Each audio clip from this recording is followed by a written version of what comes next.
चतरा में समाहरणालय स्थित कार्यालय कक्ष में उपायुक्त रमेश घोलप ने जनता दरबार का आयोजन किया। जिले के दूरदराज क्षेत्रों से आए नागरिकों ने अपनी समस्याओं को प्रस्तुत किया। मुख्य रूप से भूमि विवाद, स्वास्थ्य, शिक्षा, पेयजल और शौचालय से जुड़े मामले सामने आए। उपायुक्त ने सभी समस्याओं का शीघ्र समाधान सुनिश्चित करने का भरोसा दिया। चतरा के समाहरणालय स्थित सभाकक्ष में उपायुक्त रमेश घोलप की अध्यक्षता में शिक्षा विभागीय जिला स्तरीय समीक्षात्मक बैठक आयोजित की गई।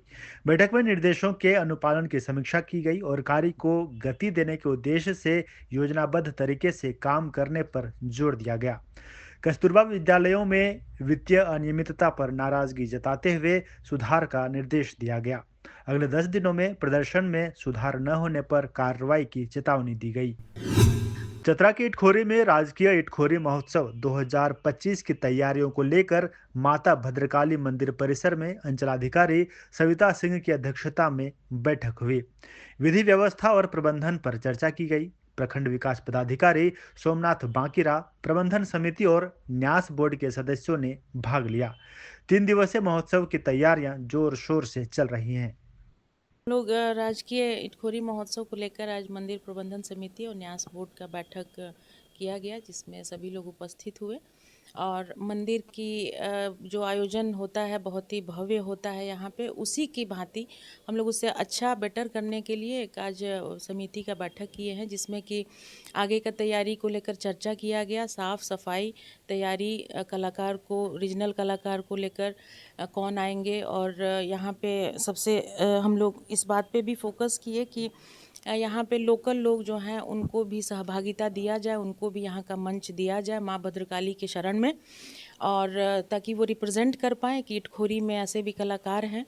और इसके साथ ही मंदिर के रंग रोगन का और विशेष यहाँ के लोगों को एक मैसेज देना कि अब हम लोग को तैयार हो जाना है लोगों को स्वागत करने के लिए, कि कितना अच्छे तरीक़ा से हम इटखोरी महोत्सव को इस बार फिर से उत्साह और उल्लास के साथ मना सकें। चतरा स्थित गिद्धौर के छह घरवा में जेएसएलपीएस के तहत सीएलएफ से जुड़ी महिलाओं के लिए 4 दिवसीय प्रशिक्षण शुरू किया गया। सीसी सुमित्रा देवी की अध्यक्षता में विजन 1, 2, 3 पर आधारित इस कार्यक्रम में महिलाओं को आत्मनिर्भर बनने, स्वस्थ परिवार और आदर्श गांव बनाने की दिशा में प्रशिक्षित किया जा रहा है। चतरा के गिद्धौर थाना परिसर में सरस्वती पूजा शांतिपूर्ण ढंग से मनाने के लिए शांति समिति की बैठक आयोजित की गई। एसडीपीओ प्रदीप कुमार और अन्य अधिकारियों की उपस्थिति में अश्लील गाने न बजाने, समय पर मूर्ति विसर्जन करने और डीजे साउंड रात 10 बजे के बाद बंद रखने का निर्णय लिया गया। सोशल मीडिया पर आपत्तिजनक पोस्ट पर सख्त निगरानी रखने की बात कही गई। टंडवा के बोंगागड़ा क्षेत्र में वन भूमि पर अवैध रूप से हो रही 2 एकड़ में अफीम की खेती को छापेमारी अभियान में नष्ट कर दिया गया। ये कार्रवाई वन विभाग, स्थानीय थाना और अंचल प्रशासन की संयुक्त टीम ने गुप्त सूचना के आधार पर की। अंचलाधिकारी विजय दास ने कठोर कार्रवाई और नियमित छापेमारी जारी रखने की बात कही।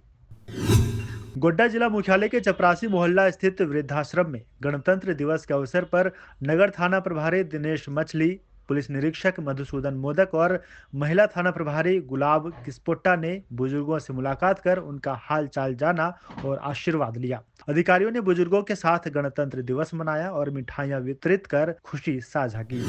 बोकारो जिले के कसमार प्रखंड में स्थित मृगखोह धार्मिक और प्राकृतिक सौंदर्य का अद्भुत संगम है।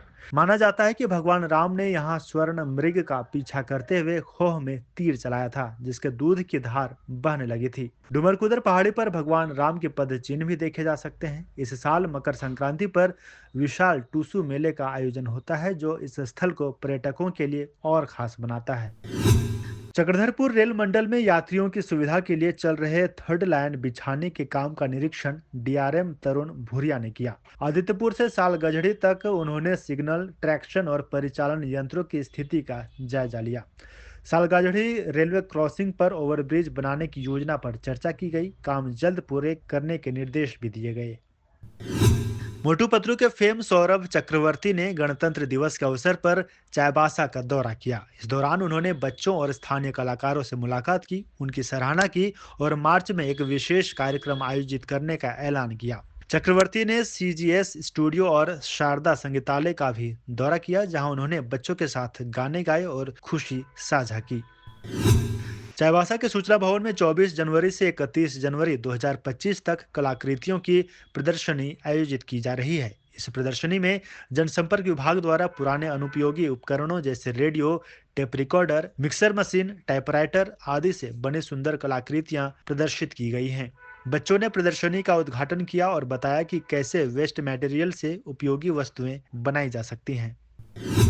सिंहभूम सांसद जोबा मांझी ने आदित्यपुर में पीसीसी सड़क निर्माण कार्य का शिलान्यास किया। यह सड़क आदित्यपुर के वार्ड 17 में टाटा कांड्रा सर्विस रोड से लक्ष्य अपार्टमेंट तक बनेगी, जो कि क्षेत्रवासियों की प्रमुख मांग थी।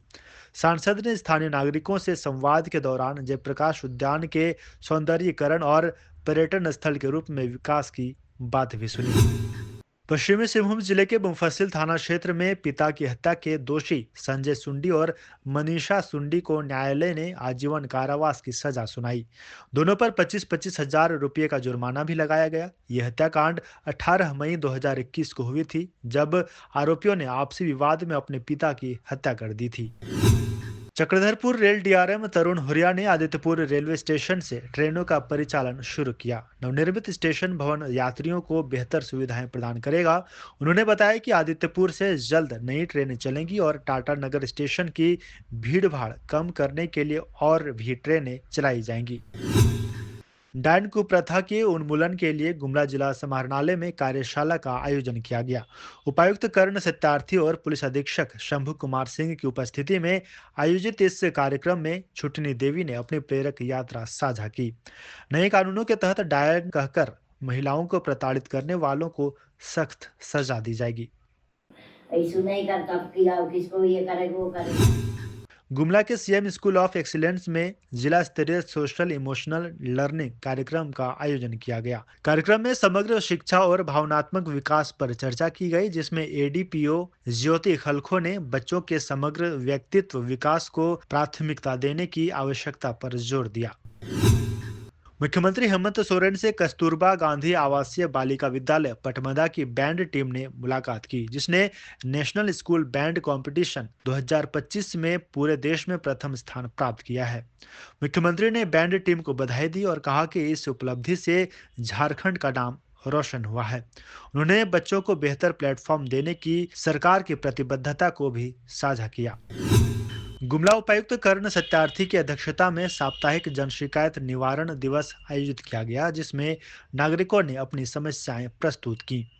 उपायुक्त ने त्वरित समाधान के लिए संबंधित अधिकारियों को निर्देश दिए, जिनमें मनरेगा, भूमि विवाद की जांच, सड़क कालीकरण और सुरक्षा प्रदान करने जैसी महत्वपूर्ण समस्याएं शामिल थीं। लोहरदगा जिला प्रशासन द्वारा पलास जेएसएलपीएस के सहयोग से जिला स्तरीय रोजगार सृजन मेला आयोजित किया गया। उप विकास आयुक्त दिलीप प्रताप सिंह शेखावत ने जनजातीय युवाओं के उत्थान के लिए प्रशासन की प्रतिबद्धता जताई। इस मेले में 41 कंपनियों ने हिस्सा लिया और 410 युवाओं का साक्षात्कार लिया गया। 5 युवाओं को सांकेतिक जॉब ऑफर लेटर भी दिया गया।